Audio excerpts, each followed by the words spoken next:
जिंतूरमध्ये शिवरायांचा 396वा जन्मोत्सव सोहळा, चित्तथरारक युद्धकला अन लेझिमच्या तालावर अवघे शहर झाले शिवमय। जिंतूर प्रतिनिधी रामप्रसाद कंठाळे। जिंतूर प्रतिवर्षाप्रमाणे यंदाही जिंतूर शहरात बहुजन प्रतिपालक हिंदवी स्वराज्याचे संस्थापक छत्रपती शिवाजी महाराज यांचा 396वा जयंती सोहळा सार्वजनिक शिवजयंती महोत्सव समितीच्या वतीने मोठ्या उत्साहात साजरा करण्यात आला। गुरुवार फेब्रुवारी 19 रोजी शहरातून निघालेल्या भव्य मिरवणुकीने आणि जय भवानी जय शिवाजीच्या जयघोषाने संपूर्ण शहर भगवेमय झाले होते। मिरवणुकीचा दिमागदार प्रारंभ सकाळी 9 वाजता जिजाऊ ब्रिगेडच्या वतीने शिवजन्माचा पाळणा, प्रतिमा पूजन व ध्वजारोहणाचा कार्यक्रम संपन्न झाला। त्यानंतर अण्णाभाऊ साठे चौकातून तहसीलदार शीतल कच्छवे, पोलीस निरीक्षक गजेंद्र सरोदे तसेच नायब तहसीलदार गायकवाड यांच्या हस्ते विधिवत पूजन करून भव्य मिरवणुकीला सुरुवात करण्यात आली। चिमुकल्या मावळ्यांनी वेधले लक्ष।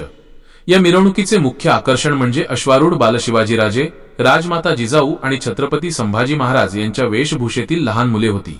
त्यांच्या रुबाबाने उपस्थितांच्या डोळ्यांचे पारणे फेडले। शिवकालीन युद्धकला अन लेझिमचा गजर, मर्दानी खेळ शिवशाही मर्दानी आखाड्याच्या वतीने तलवारबाजी, दांडपट्टा आणि लाठीकाठीची चित्तथरारक प्रात्यक्षिके सादर करण्यात आली। शालेय सहभाग कस्तुरबा गांधी विद्यालय, एकलव्य बालविद्या मंदिर आणि ऑर्चिड इंग्लिश स्कूलच्या विद्यार्थ्यांनी लेझिमच्या तालावर शिस्तबद्ध संचलन केले। स्त्री शक्तीचा जागर, ढोल पथकाच्या तालावर भगवे फेटे परिधान केलेल्या महिला आणि तरुणींचा सहभाग विशेष लक्षवेधी ठरला।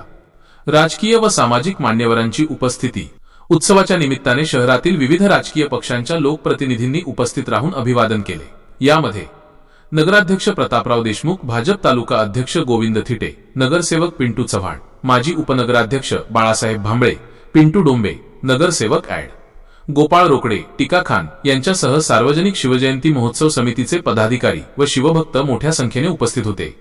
समारोप मुख्य मार्गावरून मार्गक्रमण करत मिरवणुकीचा समारोप छत्रपती शिवाजी महाराज पुतळा परिसरात झाला। संपूर्ण सोहळा यशस्वी करण्यासाठी समितीच्या सदस्यांनी विशेष परिश्रम घेतले।